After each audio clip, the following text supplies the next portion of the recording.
Fiction Writing Basics can be downloaded from www.mjvliterary.com and www.mattmcavoy.com.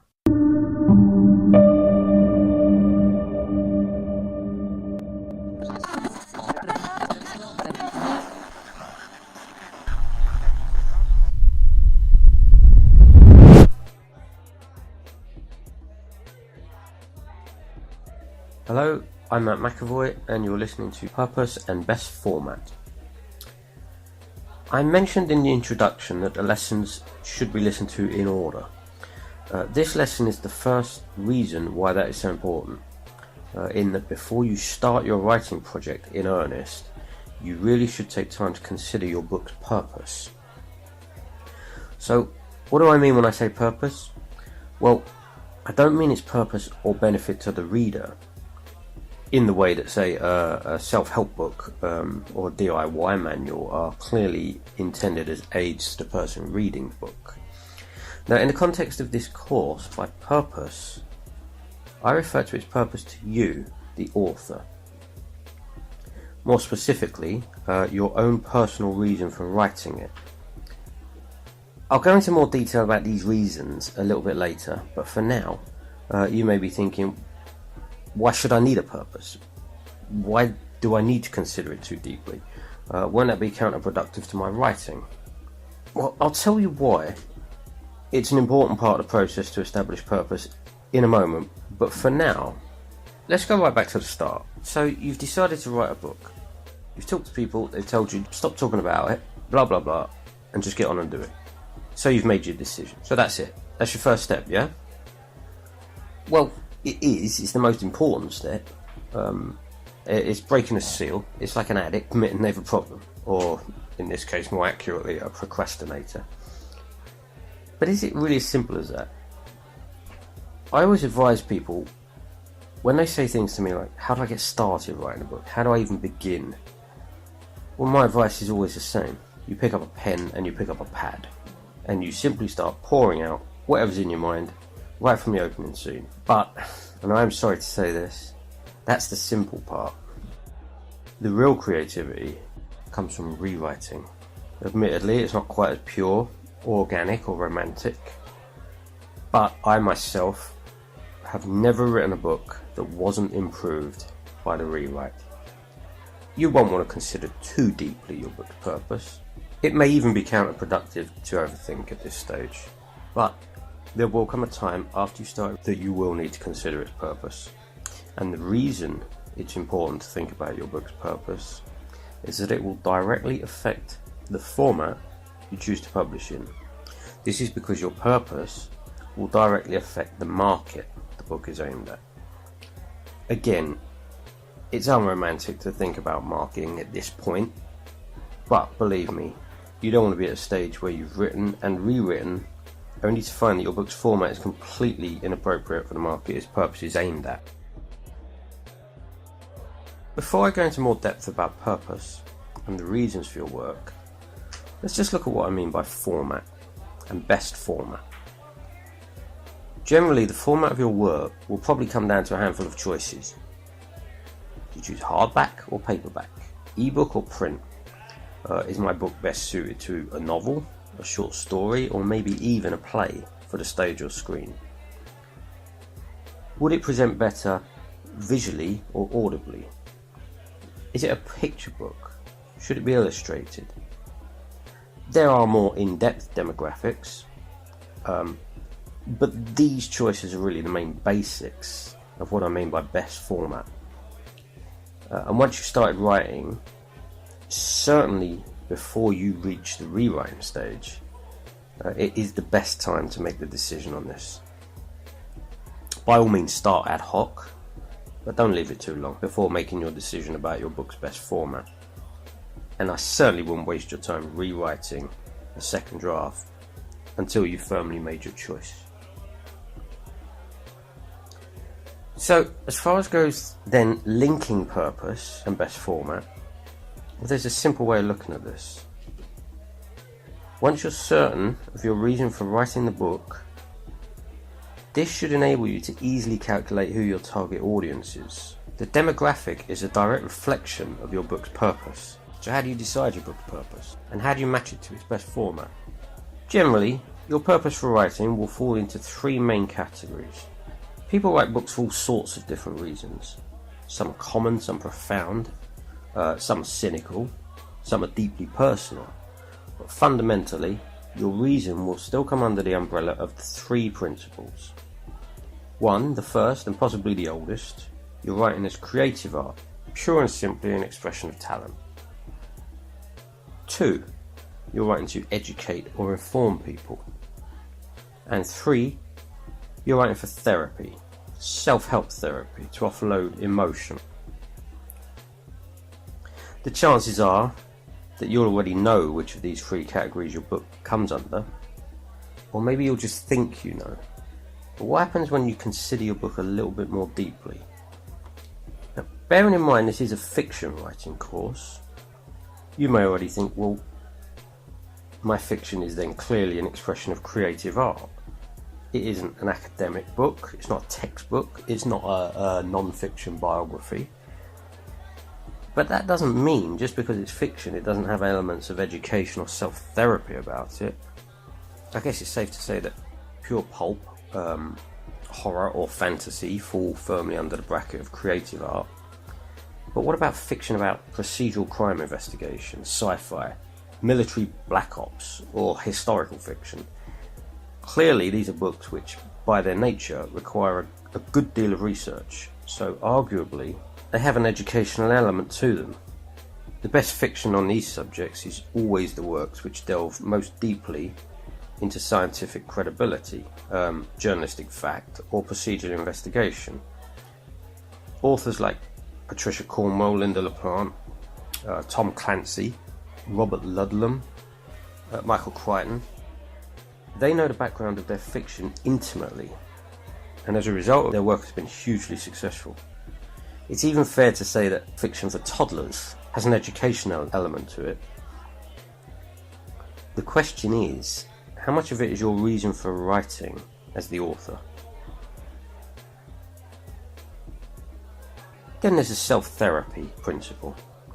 Books about some form of trauma, childhood or domestic abuse, and even a great deal of poetry, under the guise of fiction, may actually provide emotional purging or even closure for the author's own experiences, even if he or she doesn't seem aware of this. In fact, the author may then present even greater ambiguity between these three fundamental principles by suggesting, well, actually my book may be based on my own experiences, but its purpose to me as the author is actually to educate, to inform the reader in a fictional setting of what it is like to live in an abusive relationship, or in incarceration, or under a brutal regime or a racist society, or so on. So now suddenly, when you consider all this subconscious background, what was clearly in your mind a work of pure fiction now suddenly may seem less so. Your book may cross all three of these principles. Semi-biographical work, for example, on mafia figures is often packaged as fiction, yet is often little more than an expose with the names changed. Ascertaining which of the three fundamental purposes you chose for writing your book should then help you, by simple calculation, to understand more about who your book is aimed at, the audience. This, in turn, then leads you to work out its most appropriate format. So, how do you decide your book's best format? Well, there are an infinite number of variables and demographics relating to your target audience, and far too many to talk about in this course. But to simplify it a little, just consider the reader's experience. A book with a vast amount of dialogue, for example, may be better suited to a screenplay. Quentin Tarantino almost single-handedly redefined the gangster story with pure dialogue, but would this work as a novel? If your book is intended for light, easy reading, it is possible that it's going to be digested in pieces on short commutes into work or lunch breaks. So shorter, less information-intense chapters may be a more suitable format for this book.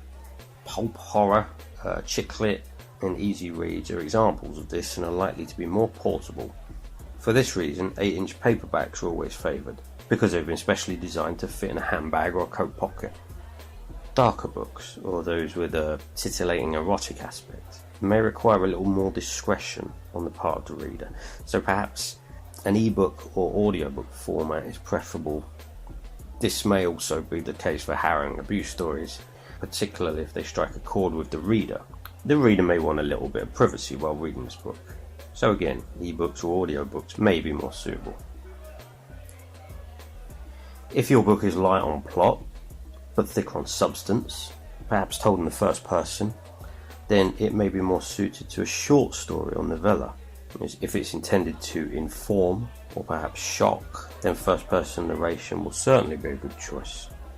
Fantasy books, sci-fi, epic, otherworld stories, these will invoke in the reader an expectation to learn about entire new lands and cultures that you've created. So clearly, in this case, a long word count is probably going to be expected. These genres of books tend to be written on an epic scale. If you intend your book to be read in long, private sittings, then you're going to be more likely to get away with long chapters.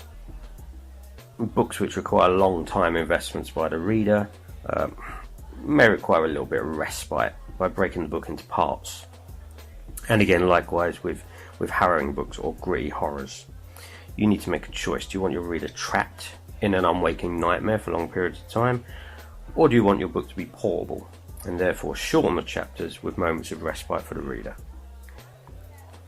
These variables and demographics are unique to your book, and only you can work out the answer to them. One thing I will say is that, sadly, nowadays the vast majority of books are read on e-readers.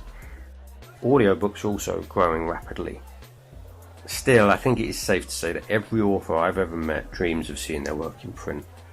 There is no better feeling than seeing that book arrive at your door with your name on the front of it. Any author who says this isn't what they dream about is probably cynical and in it for the money. So whatever format may be most appropriate for your book, I would never dissuade any author from publishing in print.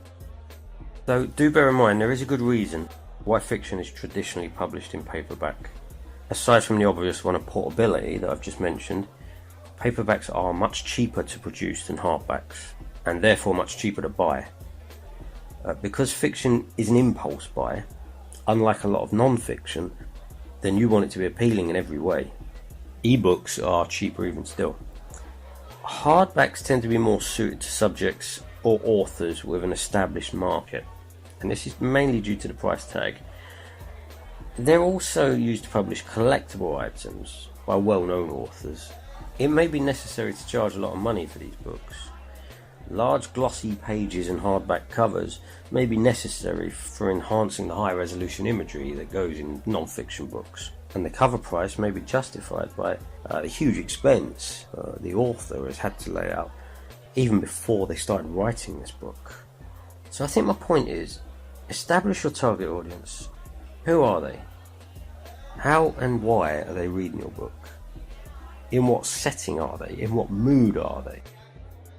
There is a short exercise to this lesson, and it is written in the course notes, which you can download from one of the websites if you haven't done so already. What I want you to do is write a brief essay, just a few hundred words. Think about a book that you're writing, or that you plan to write. Then consider your purpose for writing it, in the context of the 3 principles. Is it creative art? Is it intended to educate? Or are you writing for your own therapy? Then consider, does it cross any of these principles in a way that perhaps you weren't aware of? You can then use this information to calculate who your book is aimed at and why they're reading it. Are they reading it in snippets on the train? Are they reading it in bed from cover to cover? Then compare your book to books already on the market which you think are similar in terms of the 3 principles. This exercise is just for fun, however, carrying it out will definitely help find your book's purpose and best format, so I do recommend that you do it. I'm more than happy to offer my feedback, although if you do want me to do this, it would be necessary to upgrade the course. Details of how to do this can be found in the course notes, or on the webpage where you downloaded the course. So thanks for listening to Purpose and Best Format. Now go to lesson 2 which is entitled Genre and the 3-Act Formula.